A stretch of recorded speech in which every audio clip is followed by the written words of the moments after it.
dans Décodeur, le podcast qui parle de celles et ceux qui font la déco aujourd'hui. Je m'appelle Hortense Leluc et à chaque nouvel épisode, j'invite à mon micro des pros de la déco. Un architecte ou un designer, une marque que vous aimez ou que vous allez découvrir, un entrepreneur, un créatif ou un influenceur, quelqu'un que vous allez connaître ou pas, mais qui dans tous les cas va nous parler déco et envers du décor. Rencontres, savoir-faire, actu, tendances, conseils, ici, la déco, ça s'écoute. Bon allez, si quand même, pour les images, rendez-vous sur le compte Instagram Décodeur Podcast. Aujourd'hui, je suis avec Geza Hansen, germano-danoise. Geza est architecte d'intérieur, designer, DA, et elle a fondé The Hansen Family, une collection de meubles et objets en bois, un matériau qui lui est cher, et au design scandinave qu'elle fabrique dans l'atelier familial. Parisienne partie vivre à la campagne, elle est cofondatrice du mouvement Countrification sur l'art de quitter la ville pour un nouveau mode de vie.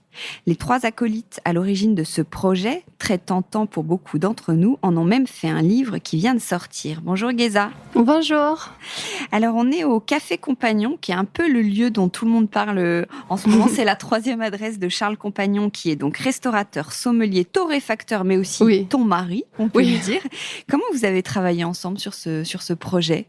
On avait déjà l'habitude de travailler ensemble parce qu'on a fait le 52 ensemble. En fait, je travaille toujours avec Vincent Échalier, c'est l'architecte. Et moi, j'ai fait l'intérieur design. Pour ce projet-là, il m'a quand même donné plus de confiance qu'avant. Hein. Ah ouais ? Parce que la première fois qu'on a travaillé ensemble, j'avais pas carte blanche. Mais ici, j'avais vraiment carte blanche. Ça change tout. Pour une fois, j'ai compris de coucher avec son client, ça peut peut-être aider. Quel était le brief de départ ? Le brief de départ, c'était de faire un lieu chaud, parce que je crois après le lockdown et tout ça, et après que Paris a été très dur, Charles voulait créer un endroit un peu très cosy, protégé de la rue. Et il a vu ce restaurant, parce que la rue devant, il n'y a pas de voiture, du coup c'est vraiment très protégé. Il a voulu vraiment créer un cocon doux avec des matériaux chauds. Après, moi, je commençais à travailler surtout sur le bois, parce que je trouve, comme tu as dit, c'est mon matériau préféré. Et je trouve que ça chauffe tout de suite un endroit. Et en gros, tout est parti de l'encadrage en bois. Toutes les pièces sont un peu encadrées comme une image. Il y a toujours des plaintes en haut, en bas. Il y a toujours un cadre. Et après, je remplis ce cadre avec des matières. J'aime bien travailler avec des matières qui n'ont pas de couleur. Genre, qui ont des couleurs, mais c'est les matières qui font la couleur, comme les terres cuites, le marbre rouge, le lin qui a une couleur marron. Et après, dans les assises, j'ajoute de la couleur. J'ai eu la chance de pouvoir travailler avec Pierre Frey. C'est ma maison tissu préférée. Du coup, je trouvais ces tissus, parce qu'il me rappelle un peu à la couleur du vin. Parce qu'en même temps qu'on a fait ce restaurant, Charles, il a acheté une vignoble, Charmeton. Et du coup, je trouvais comme couleur qui règne dans le restaurant, le bordeaux était bien. Et après, je cherchais une tissu qui fait un peu travail, un peu rough. En fait, ce tissu sur la banquette, par exemple, c'est l'envers du tissu. C'est pas la face. Comme ça fait un peu plus dur, plus travail, moins noble. En fait, j'aime bien quand même les matières qui font brut. Alors ici, on vient pour le petit-déj, le déj, le thé, l'apéro, le dernier verre. On peut travailler, enregistrer un podcast. Comment on crée un lieu cosy ? T'en parlais tout à l'heure. Qu'est-ce qu'il faut ? Tu dis c'est le bois, les couleurs ? Ça dépend. En fait, tu peux aussi très bien designer avec des couleurs. C'est juste moi, je suis pas très fort là-dedans. En fait, j'aime bien. Comme j'ai fait mes études au Bauhaus, on était très minimaliste. Et en fait, on n'avait pas trop le droit de choisir certaines couleurs, sauf s'il y a vraiment une raison pour ça. Du coup, j'ai vraiment appris à dessiner avec des couleurs des matériaux soi-même. Mais pour moi, c'est surtout le bois et de le contraster avec des textures chaudes. Et après, il faut un contraste aussi avec un matériau froid. Tu as toujours besoin un peu cet équilibre des contrastes en matériaux pour que ça t'étouffe pas. Et c'est ça le style scandinave, c'est minimaliste et chaleureux à la fois. Oui, exactement. Je trouve que comme je travaille au Japon, le design scandinave et le design japonais, c'est un peu mes deux influences principales. Et je trouve les deux marchent bien ensemble parce qu'au Scandinavie, c'est exactement cette tendance du minimalisme chaud. Et je trouve le Japon ajoute à ça un peu cette technique wabi-sabi, cette philosophie wabi-sabi, qui dit que la patina d'un objet est important de le voir vieillir et que ça ajoute de la valeur. Je trouve que c'est très bien pour les femmes de 40 ans aussi. T'es un peu moins inquiète, cette Iride. Tu nous disais quelles études tu as fait. Tu as fait la mythique université du Bauhaus. Oui, le Bauhaus, c'est vraiment un bon endroit pour faire des études parce que tu décides pas au début où tu veux aller. Tu peux faire un peu d'architecture, un peu de l'art, un peu de design. Tu apprends beaucoup par les ateliers et par la main. Ils essayent vraiment de retrouver cette connexion tête-main. Du coup, moi, je trouve que tu es extrêmement libre. Moi, j'ai décidé seulement, après 2 ans des études, de faire du design. Parce que je voulais être en révolution contre mes parents. Et ça n'a pas marché. Pourquoi tu voulais être en révolution contre tes parents? Parce qu'ils étaient designers aussi. Je crois qu'on est enfant, on a envie de faire son propre chemin au début. Et après, je sentis, comme j'avais grandi dedans, que tout était simple autour du design. Et du coup, j'ai suivi cette voie parce que je connaissais déjà tous les designers, toute l'histoire. J'étais sur les salons de meubles à Milan depuis j'ai 6 ans. Et du coup, c'était vraiment... Je savais tellement de choses sur ça. Et sur tous les autres sujets, c'était un peu plus dur. Peut-être la facilité que j'ai choisi, du coup, d'être designer. Mais je sentis que c'était facile pour moi. Où est-ce que tu as grandi alors? J'ai grandi vraiment à la campagne, dans un tout petit village. J'étais, comme mes parents travaillaient tous les deux, j'étais élevée un peu par les fermiers à côté. Dans quel pays? En Allemagne. Ouais. Et l'atelier de bois où je fais mes meubles est aussi juste à côté dans la forêt. C'est vraiment très, très campagne, très sauvage. Et ça m'a beaucoup inspirée en tant qu'enfant aussi. Et les gens ne parlent pas beaucoup là-bas. Et après tes études, pourquoi t'es venue en France? Comment t'as appris à parler le français? J'ai pas appris. Quand j'arrivais à Paris, je parlais pas du tout français. Mais c'était grâce à Yves Mabrier. C'était le directeur du design chez Jean Nouvel à l'époque. Et j'avais envoyé toutes mes choses que je faisais à l'époque. Il m'a appelée. J'étais comme une folle de joie. Il m'a dit, tu veux pas venir à Paris faire un stage chez Jean Nouvel? Et du coup, j'ai tout laissé tomber. J'ai juste appelé mes profs pour leur dire. Je suis allée à Paris. Et mes profs ont fait en sorte que je pouvais rester à Paris très longtemps et faire mes études en distance. Ce qui était génial parce que du coup, je pouvais travailler en même temps chez Jean Nouvel. Et j'étais dans une équipe de dingue. J'étais avec vraiment 3 designers très, très bien qui m'ont appris énormément de choses. Ah oui, et t'avais pas terminé tes études, en fait. Non. C'était pas le stage de fin d'année où non. Tu l'as fait en parallèle. En fait, oui, je l'ai fait en parallèle et j'ai finissé mes études en même temps. Je faisais des allers-retours à Weimar, des fois à Berlin parce que c'était trop loin.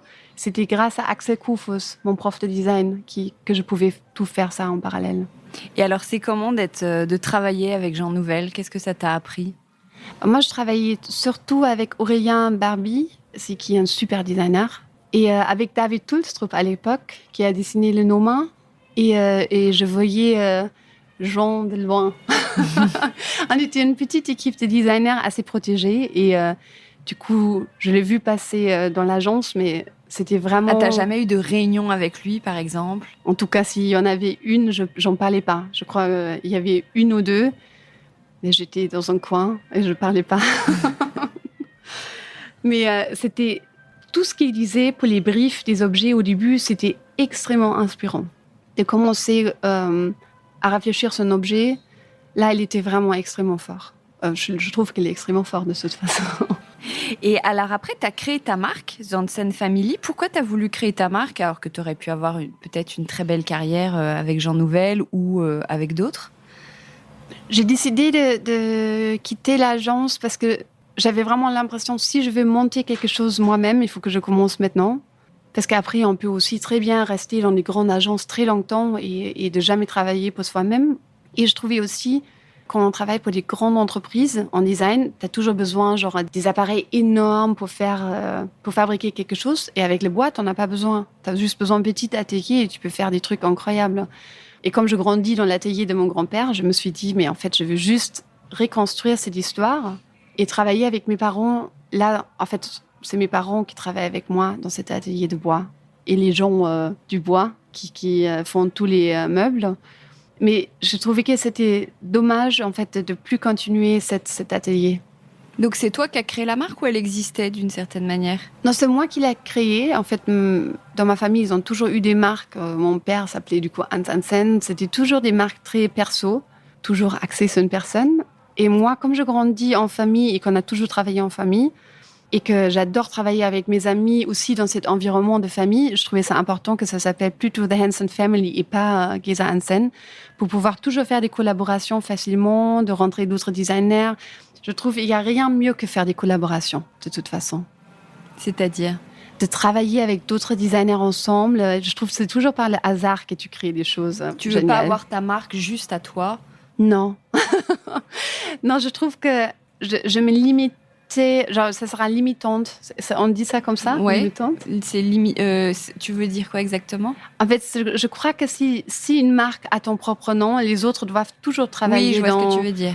Dans ton sens. Mais si tu travailles sous une famille et tu dis ça, c'est l'environnement de confiance dans lequel on aimerait travailler ensemble, tu ouvres beaucoup plus pour que les autres peuvent mettre leurs idées aussi. Et comment vous êtes organisés alors dans l'atelier ? Il y a une bonne équipe de mecs qui travaillent le bois. Il y a mon père qui contrôle l'atelier et le stock. Il y a ma mère qui répond à toutes les choses, clients, retours, si jamais il y a un truc qui casse à la livraison. Et qui gère toute cette partie-là. Et ma belle-sœur aussi. Et mon frère, il fait d'autres productions quand c'est des trucs un peu plus grands ou pour l'intérieur design aussi. Et toi, tu y vas souvent ? J'y vais une fois par mois. Surtout quand je fais des prototypes, je reste une semaine pour faire les prototypes parce que j'aime bien travailler le bois moi-même aussi. Et je suis pas du tout 3D, je suis vraiment designer analogue avec des dessins, des maquettes. Et du coup, j'aime beaucoup travailler avec mes mains. J'aime pas du tout le digital, je suis très old school. Donc, ce sont beaucoup de meubles et objets en bois, on en parlait tout à l'heure. C'est quel type de bois ? Et je crois que c'est un bois qui est sourcé très localement. Oui, exactement. Tout est très local. C'est un bois certifié. Maintenant, des fois, j'ai l'impression que toutes les bois sont certifiées. Du coup, il faut vraiment y aller encore. pour checker. Ouais. Mais je travaille toujours avec du bois local. J'adore la chêne parce que c'est un bois dur. On peut bien le travailler. Mais je commence à travailler aussi beaucoup avec la pin de Douglas, avec de l'orme. J'aime aussi d'autres bois. Mais je trouve que dans l'intérieur design, avec son dessin, la chêne, c'est le plus pratique. Parce qu'elle est très timide, elle est très neutre. Pendant que d'autres bois ont un peu plus de caractère. Après, c'est plus dur à combiner. Et qu'est-ce qui te plaît vraiment dans le bois ? Tout me plaît dans le bois, l'odeur. Parce que tous tes meubles et objets sont en bois, on est d'accord ? Oui. Il n'y a pas autre chose. J'aime la façon comment ça se laisse travailler dans tous les sens, genre en tournant le bois. J'aime les dessins que ça fait à chaque fois, différents. J'aime l'odeur quand on travaille le bois. Ça, c'est peut-être pas normal, mais je crois que ça, c'est parce que je grandis avec. Et après, il y a tous les teintes qu'on peut y ajouter. En fait, c'est un matériau incroyable. Et en plus, c'est vraiment écologique. Et du coup, ça, je trouve que c'est quand même le plus important aujourd'hui, que ça reste écologique. Et donc, tous tes meubles et objets sont inspirés du design scandinave. Tu parles même de nouveau design scandinave. Qu'est-ce que ça veut dire ? Qu'est-ce qui est nouveau ? Il y avait un moment, une vague de nouveaux designs scandinaves. C'était maintenant déjà il y a 15 ans, je crois que je dis ça. Parce qu'il y avait toutes ces nouveaux marques comme Norman Copenhagen, Muto, Hey, qui se lançaient et qui donnaient un peu plus de jeu au design scandinave. Ça devenait un peu moins sérieux, avec plus de couleurs, plus de liberté. Et moi, j'étais exactement dans cette vague d'utiliser un peu plus de couleurs aussi. Et après, j'ai vraiment ce problème que moi, quand je design, c'est toujours scandinave. Et là, quand je dessinais pour Pierre Frey, par exemple, il fallait quand même dessiner français. Et c'était un effort pour moi de sortir de la langage des formes scandinaves pour que ça fasse pas scandinave à la fin, mais que ça ressemble plus à un design français. Et je trouve ça incroyable comme c'est dans toi, dans tout c'est très dur de se différencier. Alors, et comment tu définirais le style français ? Alors, tu parles du style français. Je crois, pour moi, quand j'ai dessiné la banquette, je suis partie du coup des designs très décorés français Louis XIV. Je trouvais ça le plus simple, de partir d'une truc ultra français comme ça, et après de le minimaliser jusqu'au point où tu peux plus enlever des choses. Et du coup, c'est de là est née la banquette, avec les pieds sculptés dans le bois. Et du coup, ça a toujours un petit côté très décoratif, mais très minimaliste à la fois. Et pas du tout scandinave, pour une fois. Et qu'est-ce qui te plaît tant dans l'esthétisme du design scandinave ? Je crois que c'est juste que je grandis dedans. J'aime aussi beaucoup le design brésilien. J'aime beaucoup le brutalisme. J'aime beaucoup les designs japonais. C'est juste que ça sort naturellement de moi. C'est peut-être ma langage maternel, un peu.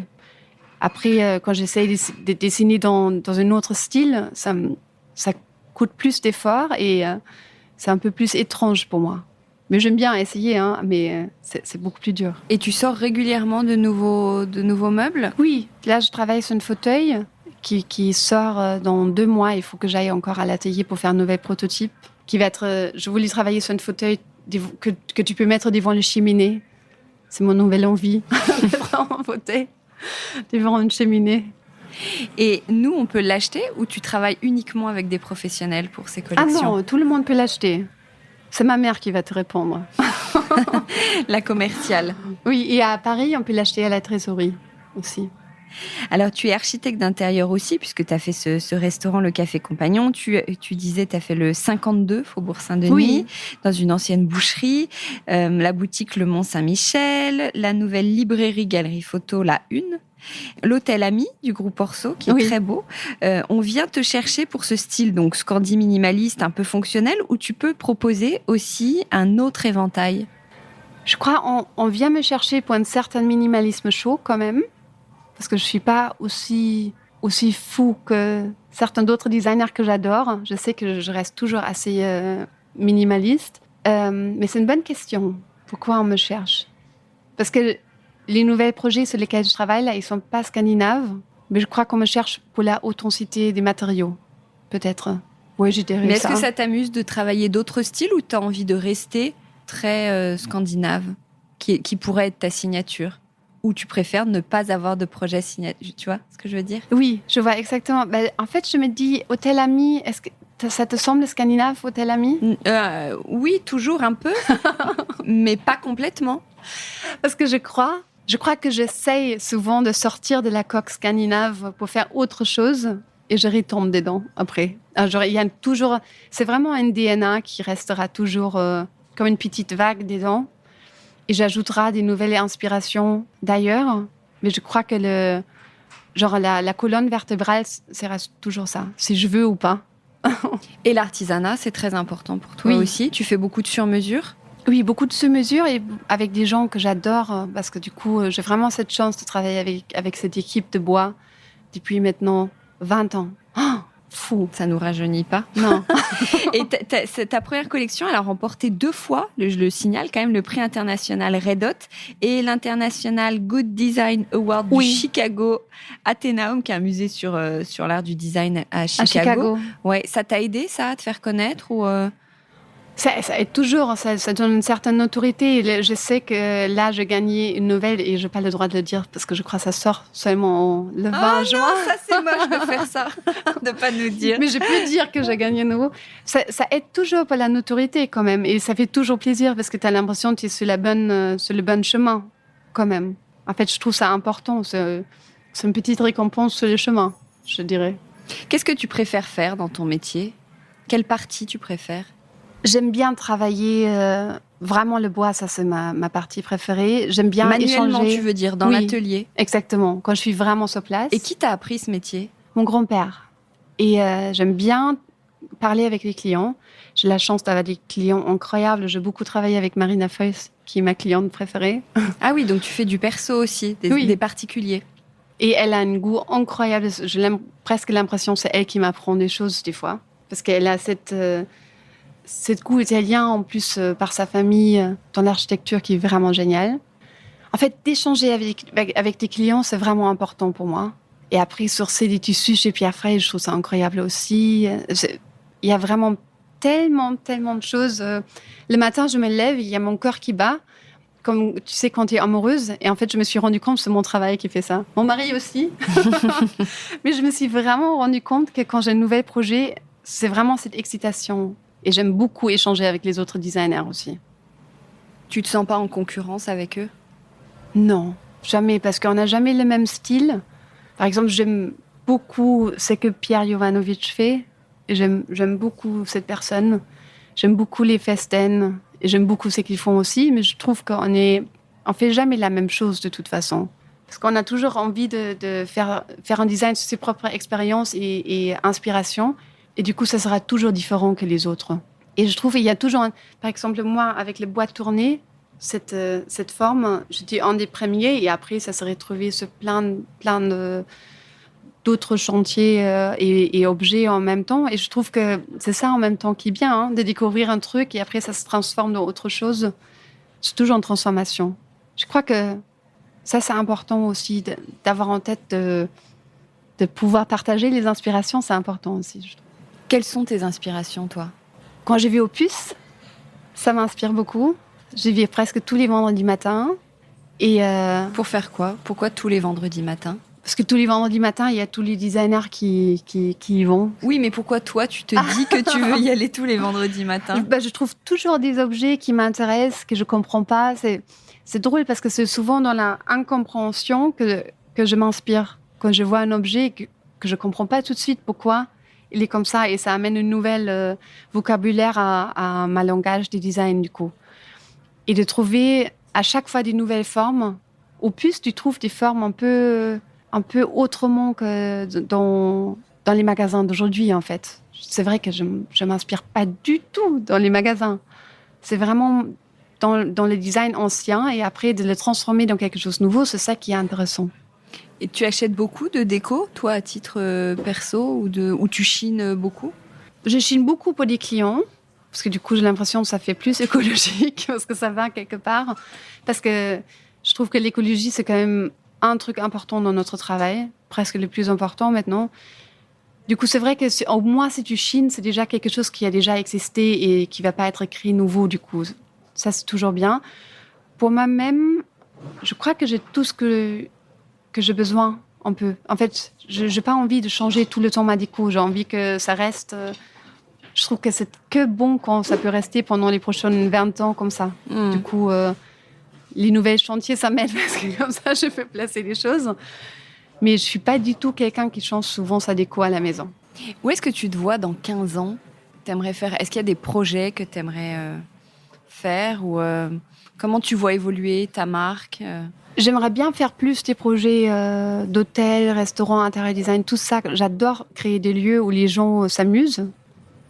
J'aimerais bien travailler que local, en France, si possible, ou en Europe. Là, j'étais demandée pour une villa à Beverly Hills. Et en fait, je dis, ça fait aucun sens. Genre, je vais pas prendre une vol tout le temps pour aller voir un chantier s'il y a, par exemple, le Commune Design à LA qui va faire très bien le job. C'est pas comme si je suis... En fait, il y a tellement de bons designers à Los Angeles et je trouve ça, c'est important à dire aux clients aussi, de prendre des gens locaux aussi, pas que dans les matériaux, mais aussi dans les designers. Je regardais un truc sur Netflix, sur des maisons chères où un agent immobilier disait ah là, ce bois, il vient de l'Asie.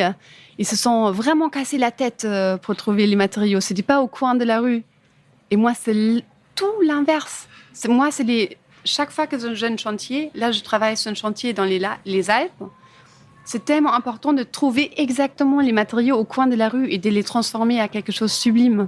C'est ça qui devrait être en fait le premier, comment on dit ça, le premier manifesto des designers intérieurs. De rester le plus local possible. C'est pour ça que j'aime bien travailler avec les bois à côté de l'atelier. C'est pour ça que j'aime bien sourcer les matériaux proches. Et c'est pour ça que j'aime bien aussi sourcer les choses sur le marché de puces, parce que c'est vraiment la façon la plus écologique à travailler. Alors, on entend beaucoup parler de toi en ce moment aussi parce que tu as créé avec 3 amis un genre de, tu vas nous dire, de mouvement projet commun qui a été baptisé Countryfication, je vais le dire comme ça, qui est grosso modo un partage d'expérience sur comment on change de vie quand on est une citadine qui vient s'installer à la campagne, ce que vous avez vécu toutes les 3. Enfin, raconte-nous l'histoire de ça. L'idée me venait à l'esprit parce que je sentais quand j'étais à la campagne que j'avais d'autres envies d'un coup qu'à la ville. Et je trouvais ça intéressant parce que tu as acheté, on va faire l'intro, tu as acheté une maison de campagne. Oui, ma copine Charlotte était déjà à la campagne. Et nous... Charlotte Huguet. Exactement. Et nous, on est allés la visiter. On a bu un café chez elle. On est tombés amoureuses de la forêt. Et le même jour, on a fait une offre sur une maison. Et... je m'attendais pas que ça change autant ma tête, mes inspirations que ça, en fait. C'est vrai que une fois qu'on était là-bas et maintenant que j'habite vraiment à plein temps là-bas, ça change complètement tous les envies qu'on a, sur les vêtements, sur le style de vie, sur les vitesses de la vie aussi. Mais moi, j'avais envie de faire ce livre pour rassembler toutes ces nouvelles envies et toutes ces choses que j'ai découvertes là-bas. Et c'était important pour nous de faire un livre avec, du coup, Estelle et Charlotte, 3 filles qui ont fait ce déménagement à la campagne. Et de faire un livre sur des filles qui travaillent quand même, parce que du coup, nous, on a tous les 3 toujours les contraintes quand même de gagner d'argent, d'aller travailler. Du coup, on voulait montrer que c'est possible, même si tu dois travailler à Paris, que tu peux quand même déménager à la campagne. Et on voulait aussi montrer que tu peux même déménager plus loin, parce qu'il y a d'autres exemples des gens qui habitent encore plus loin et qui travaillent toujours quand même. On voulait pas montrer des maisons du week-end où les gens vont... C'était vraiment de montrer qu'est-ce que ça fait quand tu changes vraiment ta vie, quand tu habites vraiment là-bas. On voulait vraiment créer un livre où il y a des idées qui coûtent pas cher, qui sont des do-it-yourself, qui nécessitent pas beaucoup de moyens. On a même une fille qui habite dans une cabane qui coûte 1 000 € par an. C'est vraiment pour montrer que c'est pas une question d'argent. Et moi, j'ai toujours vécu à la campagne toute petite, sur une ferme. Et j'étais gardée par des fermiers toute la journée. Et j'ai passé la moitié de ma vie enfant sur un tracteur, à travailler les champs, à tuer les poules aussi. Je sais exactement comment sortir tous les organes d'une poule et comment le plumer. Comme je grandis avec, ça me semblait pas horrible. Hein. Maintenant, j'ai un peu plus... Maintenant, tu n'es qu'un restaurateur avec des cuisines pas loin. Et... Exactement. Maintenant, je laisse les autres faire. Ouais. Mais j'ai vraiment grandi avec mes mains dans la terre. Donc, tu avais envie de retrouver ça. Pourquoi tu as fait ce choix d'être... En plus, ton mari travaille à Paris. Toi, tu es très sollicitée aussi. Comment tu as fait la bascule, maison de campagne, et y vivre toute l'année? Oui, parce qu'au début, c'était juste des maisons du week-end. Et je sentais que je ratais des choses dans le jardin, dans la nature. Et qu'à chaque week-end que je revenais, j'avais raté plein d'épisodes. Et j'avais l'impression que ça me calmait, que j'étais plus ancrée là-bas. Et j'ai fait beaucoup de cheval. J'ai jamais fait des leçons de cheval enfant. J'étais vraiment plus comme une gaucho. Je me suis mise sur un cheval et je galopais dans les champs. Mais du coup, de retrouver cette proximité avec les animaux, c'était important aussi. D'avoir un chien, je trouve ça très important de faire 1h30 de balade tous les matins avec mon chien. Et pendant cette balade, j'ai beaucoup d'idées qui me viennent. Et je suis vraiment beaucoup plus seule. Et je trouve pour être créatif, il faut savoir être seule. En fait, il ne faut pas savoir être seul, il faut être seul. Parce que sinon, on ne peut pas créer. Et j'avais l'impression qu'il y avait trop d'animation, trop de choses avec qui je passais mon temps à Paris, qui me volaient ce temps. Et quand je suis à la campagne, pendant toute la journée, quand les enfants sont à l'école, je travaille et je fais que ça. J'oublie beaucoup de manger. Est-ce que c'était un changement évident? Ça a été simple ou tu as fait face à des difficultés? Mon mari m'a manqué beaucoup au début, de me retrouver seule là-bas. Parce que ton mari a gardé un pied-à-terre à Paris. Exactement, pour pouvoir, parce qu'il rentre très tard. Et du coup, c'était vraiment un choix où on savait qu'on ne va pas se voir la semaine. Et du coup, au début, c'était drôle. Au début, j'avais beaucoup de vide. Je ne savais pas comment remplir ça. Je ne parlais pas avec beaucoup de gens. J'avais l'impression que quand je sortais de ma porte, c'était comme dans un western où tu vois les trucs de paille voler dans la rue. Et je me sentis seule au début, d'être mère célibataire un peu avec les enfants, de gérer tout ça, en plus de mon job. Et après, je me suis organisée j'ai pris une fille au pair. Maintenant, je peux vraiment beaucoup travailler. Et je lis beaucoup plus de littérature. J'écoute beaucoup plus de littérature par audiobook aussi. J'ai l'impression que c'est la littérature qui a pris un peu cet espace de communication. C'est pas moi qui parle beaucoup, mais j'écoute beaucoup de gens parler, au moins.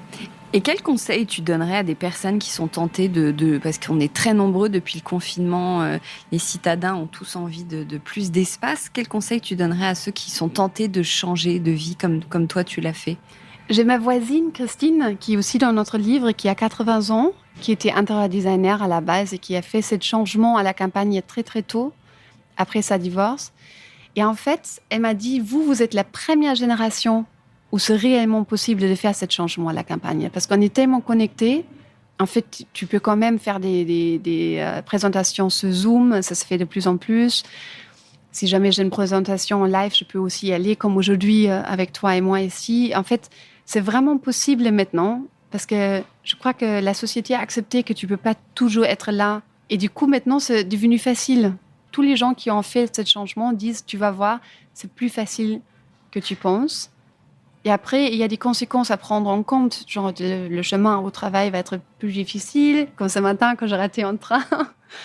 En fait, non, je n'ai pas raté un train. Le train a été annulé.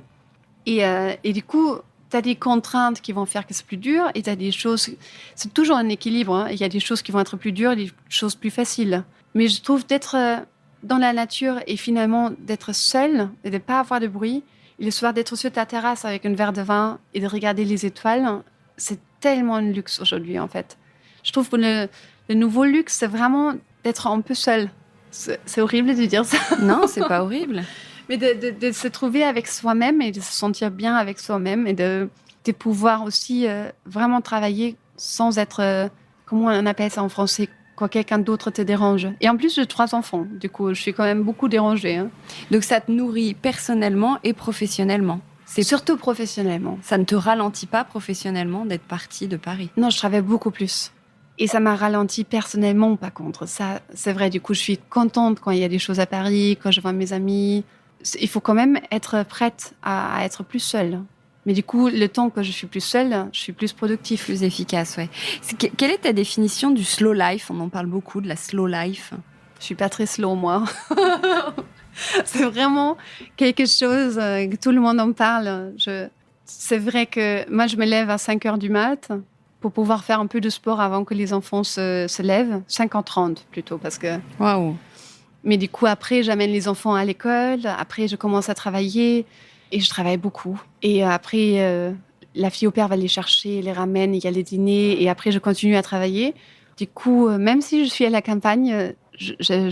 ma vie n'est pas devenue très lente. Mais je comprends, il y a beaucoup de gens autour de moi à la campagne qui s'occupent beaucoup de leur jardin, qui ont un autre rythme, mais je ne suis pas là dedans. Des fois, j'aimerais bien, hein, mais j'aime tellement mes projets, j'aime tellement mon travail. Tu pourrais être tenté de passer plus du temps dans ton jardin et de ralentir. Je crois que c'est un choix de ralentir. Hein. Moi, ça m'a fait travailler encore plus parce que je suis quand même très communicatif. Et du coup, au début, c'était dur pour moi de pas pouvoir échanger avec beaucoup de gens. Mais en fait, ça qui est drôle, c'est que je suis plus dans les expos de Paris depuis que je suis là-bas.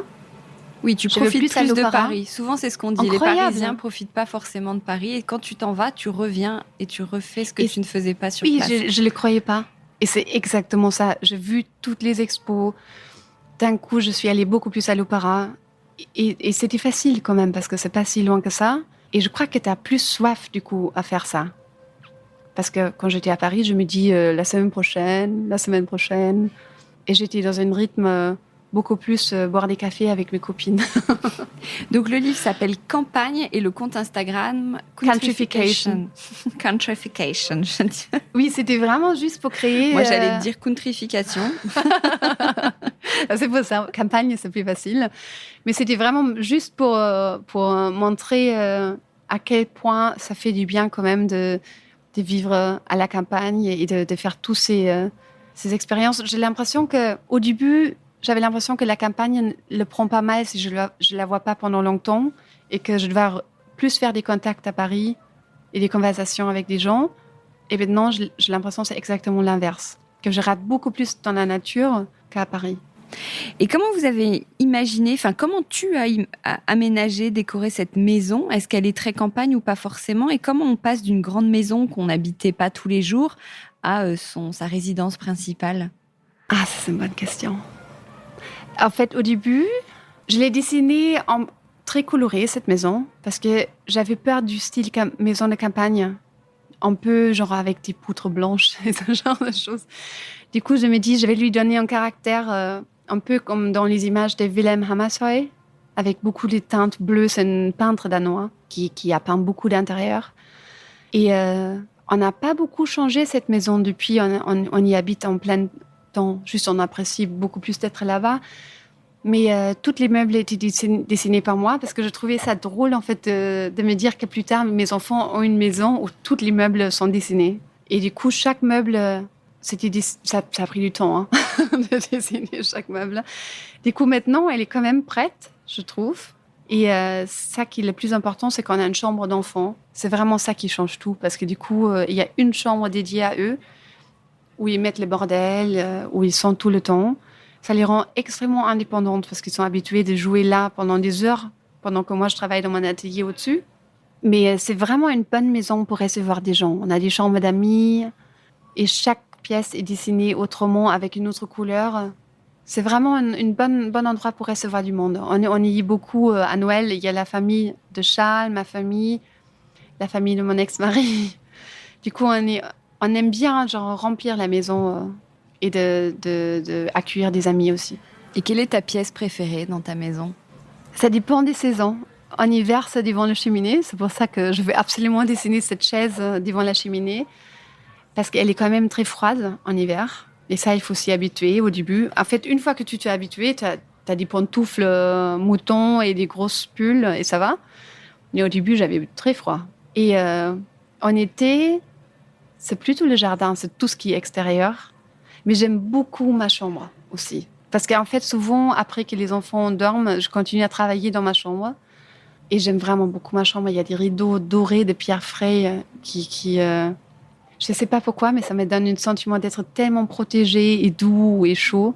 Je crois que c'est une de mes pièces préférées. Et tu as pu te créer un bureau. Tu disais un atelier ? Oui, mon atelier, je l'aime bien aussi, mais mon atelier, c'est du travail.